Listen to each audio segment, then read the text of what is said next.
मैं आप लोगों के बीच में बस इतना कहना चाहता हूं, बड़े भाई केशव प्रसाद मौर्य जी को ध्यान दिलाना चाहता हूं कि अभी कुछ समय से एक 15-20 दिन हो गए लाहौर का चुनाव थोड़ा सा आज भी अपराधी और गुंडागर्दी से ग्रस्त है। 15-20 दिन से पिछड़े वर्ग के लोगों पर बड़ी हमले हो रहे हैं। हमारे भाई दलवीर बघेल में बैठे हैं, उनके ऊपर सिर्फ इसलिए हमला किया गया कि वो हम बीजेपी के साथ हैं, बीजेपी को वोट देंगे। उनकी मारपीट विधायक प्रतिनिधि के द्वारा सरेआम की गई। हालांकि भारतीय जनता पार्टी का शासन है तो उन पर मुकदमा भी दर्ज हुआ। दूसरे हमारे माताजी बघेल जी बैठे हुए हैं, 7 बार के सरपंच हैं, बहुत पुराने नेता हैं। उन्होंने भारतीय जनता पार्टी ज्वाइन की तो उसके बाद उनको विधायक ने सीधा फोन करके धमकी दी, उनको खुद धमकी दी कि हम तुमको चुनाव के बाद देख लेंगे। तीसरी घटना रमेश कुशवाहा, यहाँ का सबसे बड़ी पंचायत है ग्राम असवार, इसमें 7-8 हजार की वोटिंग है। उसके सरपंच रहे, जिला पंचायत का चुनाव मात्र 100 वोट से हारे। उनको अभद्र गालियां खुद विधायक के द्वारा दी गई। तो आज भी गुंडागर्दी और आतंक का राज इस लाहौर में कांग्रेस के विधायक चलाना चाहते हैं। यह तो मैं बड़े भाई को याद दिलाना चाहता था। बाकी की मैं आप लोगों को एक आश्वासन देता हूं कि भाइयों, इस क्षेत्र की जनता पर किसी भी कीमत पर हमारे जिंदा रहते हुए अत्याचार नहीं होगा। इस बात का मैं आप लोगों को विश्वास दिलाता हूं और आप लोगों से बस इतनी अपील करना चाहता हूं कि 17 तारीख को होने वाले मतदान में आप लोग मुझे आशीर्वाद देकर कमल का फूल का बटन दबा करके कमल का फूल भारतीय जनता पार्टी को भारी बहुमत से विजयी बनावे। यही मेरा आपसे निवेदन है, यही मेरा आग्रह है। ऐसे पंडाल भरा हुआ है, ऐसे ही ईवीएम मशीन भी कमल के फूल से आप सब भरने का काम करेगा। मैं इतना आप सबको जरूर कह के जाऊंगा कि आप सब मेरा सर ऊंचा करने का काम करिएगा, मैं आप सबका सर ऊंचा करने का काम करूंगा। आज की सभा में मुझे आने का कार्यक्रम कल ही बन गया था, लेकिन आज इतनी देरी होने के कारण से बहुत विस्तार से बात तो नहीं करूंगा, लेकिन आप सबसे इतना जरूर कह करके जाऊंगा, मध्य प्रदेश में भारतीय जनता पार्टी की कांग्रेस से लड़ाई है।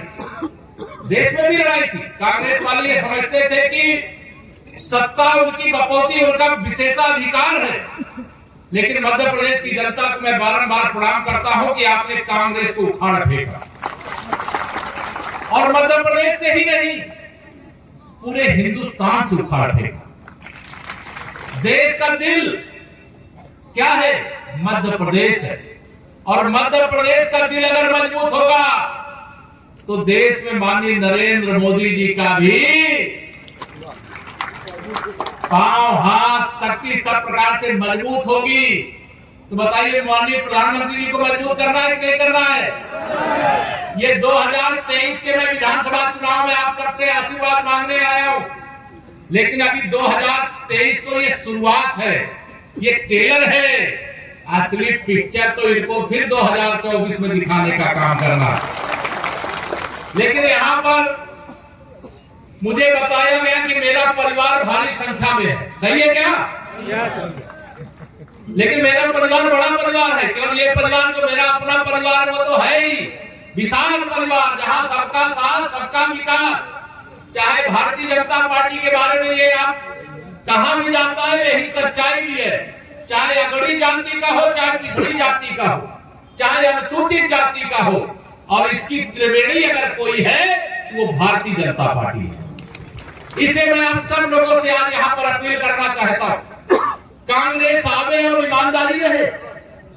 यहाँ मेरे बड़े बहुत सारी संख्या में बड़े नौजवान बहुत खड़े, उनको शायद 6 दिसंबर 92 या 1990 की कार सेवा राम जन्मभूमि के लिए याद नहीं होगी, लेकिन जो सीनियर लोग हैं, जो 40 साल के 45 साल के ऊपर के हैं, उनको 6 दिसंबर 92 भी याद होगा और 30 अक्टूबर 90 भी याद होगा। और जिनको याद होगा, याद करिए, उस समय हमारे उत्तर प्रदेश के अंदर एक सरकार थी श्री मुलायम सिंह यादव की अगुवाई में। वो कहते थे कि अयोध्या में परिंदा भी पर नहीं मार पाएगा। और मैं जानता हूं कि आज अगर रामलला का भव्य मंदिर अयोध्या में बन रहा है तो मध्य प्रदेश के लोगों का भी उतना ही योगदान है जितना उत्तर प्रदेश का है। आप सबको मैं जानता हूं, चंबल के रास्ते जब जाना पड़ता था लाठियां खानी पड़ती थी, लेकिन अब 22 जनवरी 2024 को भगवान श्री रामलला अपने जन्म स्थान पर विराजमान होने जा रहे हैं। और 22 जनवरी को पहले राम भक्त आते थे तो उनको लाठी मिलती थी, जेल मिलती थी, लेकिन अब आप राम भक्त के रूप में आएंगे, राष्ट्र भक्त के रूप में आएंगे तो आपको फूलों की वर्षा करके वहां पर हम आपका स्वागत करने का काम करेंगे। ये परिवर्तन हुआ है प्रदेश के अंदर। मेरे प्रधानमंत्री जी एक गरीब मां बाप के बेटे हैं, उनको गरीबों की सबसे ज्यादा चिंता रहती। लगातार गरीब कल्याण के लिए वो अनेक प्रकार की योजनाएं चलाते हैं। पूरा डेटा मुझे मालूम नहीं है, लेकिन देश के अंदर 4 करोड़ गरीबों को प्रधानमंत्री आवास योजना के अंतर्गत पक्का घर बना करके देने का काम किया है। मध्य प्रदेश ने भी उसका हिस्सा पाया। माननीय प्रधानमंत्री जी प्रधानमंत्री किसान सम्मान निधि योजना चलाते हैं। देश के प्रधानमंत्री दिल्ली से 6,000 रुपए सालाना एक किसान के खाते में, और उसमें प्लस कैसे होगा, डबल इंजन में 6,000 मध्य प्रदेश की सरकार जोड़ करके आपको 12,000 रुपए हर महीने, अगर देखा जाए तो 1,000 रुपए जो किसान है उसको प्रधानमंत्री किसान सम्मान निधि के रूप में मिलता है कि नहीं मिलता है? अभी मेरे मध्य प्रदेश के मुख्यमंत्री जी ने एक योजना लॉन्च की, हमारे प्रदेश की जो लाडली महिला योजना, मालूम है आप लोगों को? मैं भी भोपाल गया था तो भोपाल में मुझे पता चला कि 1,30,00,000 से अधिक बहनों के खाते में धनतेरस की शुभकामना के रूप में 12,500 रुपया ट्रांसफर कर दिया गया। मैं भी आप सबको इस समय धनतेरस कल है उसकी शुभकामना देता हूं, दीपावली की शुभकामना देता हूं। और 17 तारीख को यह मत समझना कि यहाँ के प्रत्याशी अमरीश शर्मा गुड्डू भैया जी, यह समझना कि यहाँ का प्रत्याशी केशव प्रसाद मौर्य है।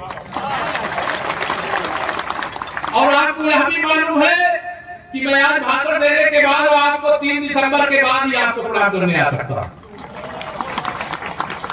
तो आपके ऊपर काम के कंधे की जिम्मेदारी आई कि नहीं आई? उठाओगे पूरी जिम्मेदारी? दोनों हाथ उठा बताइए।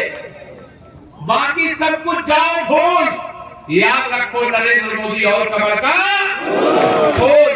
और मैं आप सबको यह जरूर कह रहा हूं, अमरीश जी विधायक तो आप बन जाएंगे, मुझे लग रहा है कि यहाँ सब इतनी बड़ी संख्या में लोग उत्साह पूर्वक इतने घंटे कोई नहीं रुकता है। अगर जिताना नहीं होता तो आप इतने घंटे रुक नहीं सकते थे। मैं जानता हूं, मेरा भी राजनीति में लंबा अनुभव। और अब यह लड़ाई आर पार की है। यह लड़ाई ऐसे अहंकारियों को सबक सिखाने की है जिन्होंने अपनी जागीर समझ लिया है इस विधानसभा क्षेत्र को। उनको बता दीजिए कि यहाँ जनता की ताकत ही सबसे बड़ी ताकत है, और लोकतंत्र में आपकी ताकत के बल पर जो विजय का तिलक लगेगा उसका श्रेय विधायक तो अमरीश जी बनेंगे, लेकिन उसका असली श्रेय आप सबको मिलने वाला है। मैं आप